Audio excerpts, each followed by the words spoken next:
Seize करो बाबा का bulldozer. Seize करना ही चाहिए।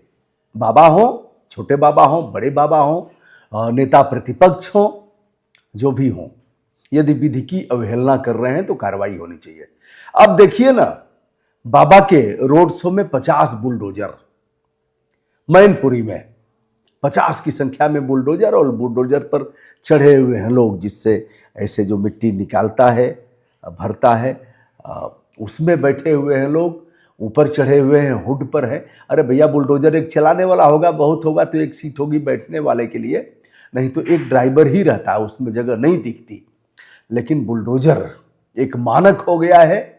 बुलडोजर पर बैठ करके लोगों ने जय श्री राम कहा। जय श्री राम कहना कोई बुरी बात नहीं है, भारतीय जनता पार्टी जिंदाबाद कहना भी कोई बुरी बात नहीं है, कहना ही चाहिए, और अपने नेता के लिए गगनभेदी नारे लगाना भी चाहिए।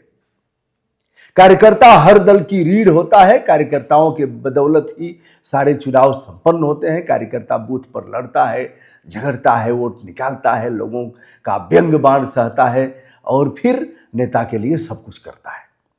अब मैनपुरी में पहुंचे थे आदित्यनाथ योगी, और बताते हैं कि 50 की संख्या में, जैसा कि हमने देखा कुछ चैनलों के माध्यम से, तो अगर दम हो मैनपुरी के पुलिस अधीक्षक में तो वह बुलडोजर सीज करे।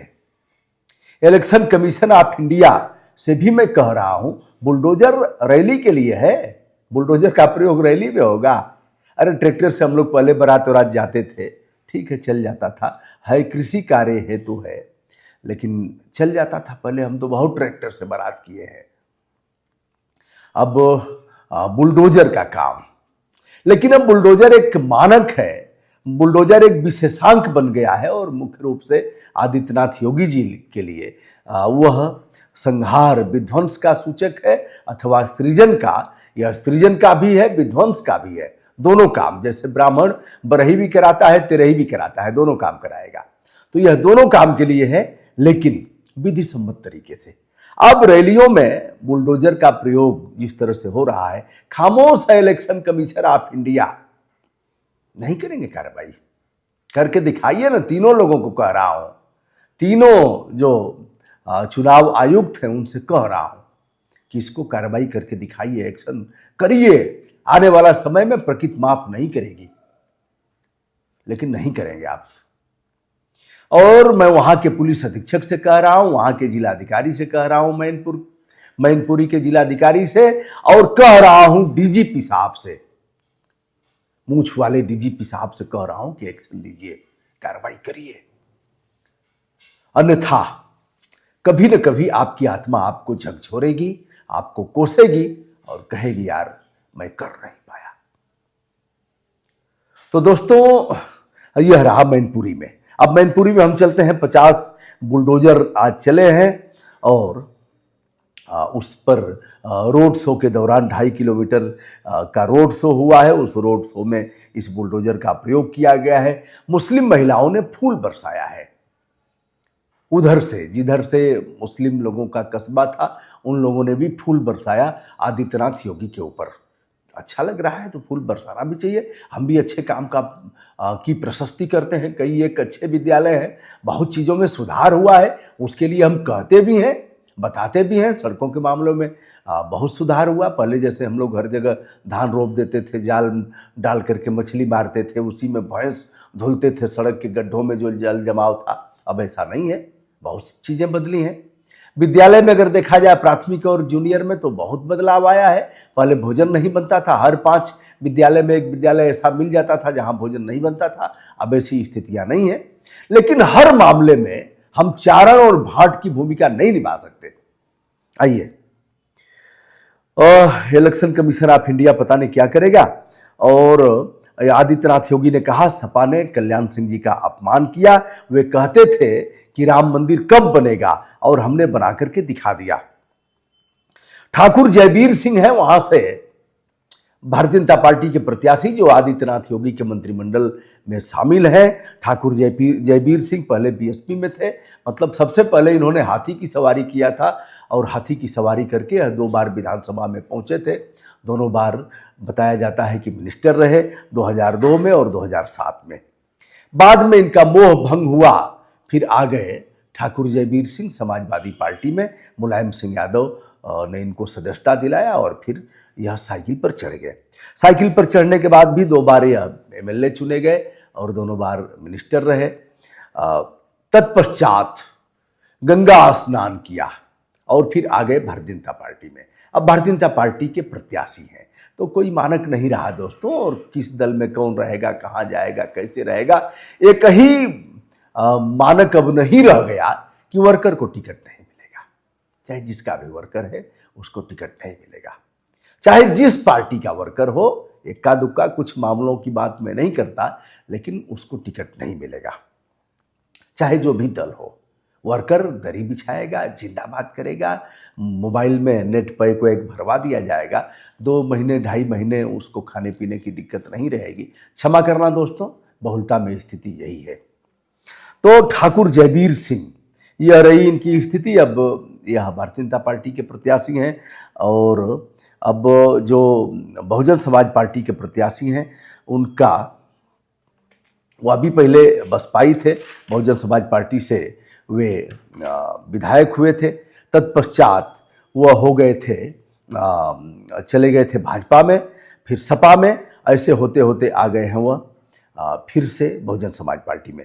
अपना प्रत्याशी अपनी पार्टी भी बनाया था, लेकिन अब बहुजन समाज पार्टी के वे प्रत्याशी हैं।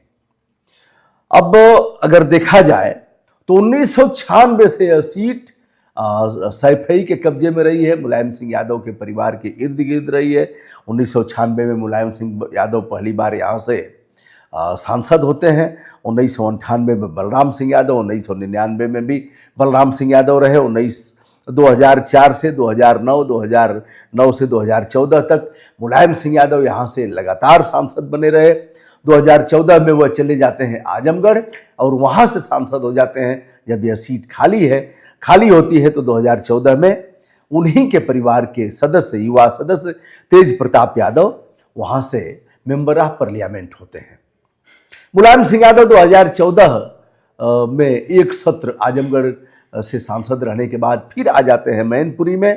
2019 में वे वहाँ से सांसद होते हैं और वहीं से उन्होंने जीवन की अंतिम सांस लिया, यानी मरणोपरांत वह मैनपुरी से ही सांसद रहे।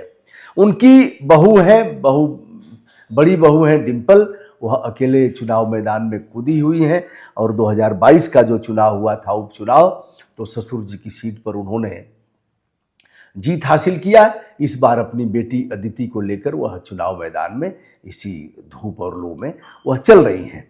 आदित्यनाथ योगी के बुलडोजर रैली का कितना प्रभाव होगा और इनका प्रत्याशी इस मामले में क्या करेगा? हालांकि मैनपुरी की जो विधानसभाएं हैं वहीं से विधायक भी हैं, वर्तमान में मिनिस्टर भी हैं, लेकिन ठाकुर जयवीर सिंह और देखा जाए अगर तो 2 यादव बिरादरी के लोग हैं वहाँ, यानी बहुजन समाज पार्टी ने भी वहाँ से बीएसपी प्रत्याशी शिव प्रसाद यादव को उतारा है और डिम्पल यादव वर्तमान में कर्नल की बेटी डिम्पल यादव ही हैं और इधर ठाकुर जयवीर सिंह हैं। क्या होगा इस चुनाव में, यह तो आने वाला समय ही बताएगा। 4 जून को ही पता लगेगा कि कौन पराभव का मुंह देखता है, कौन विजयश्री हासिल करता है और मैनपुरी से प्रतिनिधित्व कौन करता है।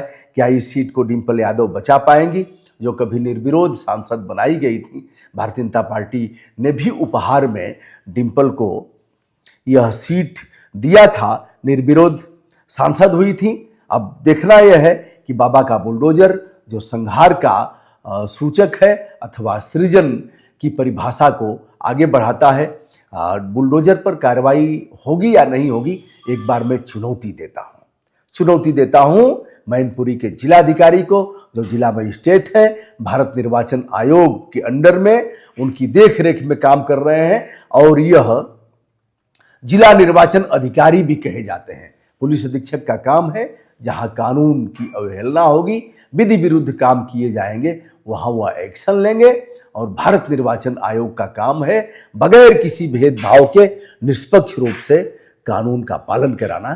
कहां तक कराते हैं यह तो अब आप भी जानते हैं, हम भी जानते हैं। बहरहाल देश के एक सचेत नागरिक की हैसियत से चुनौती देता हूं और चाहता हूं कानूनी कार्रवाई करके दिखाएं।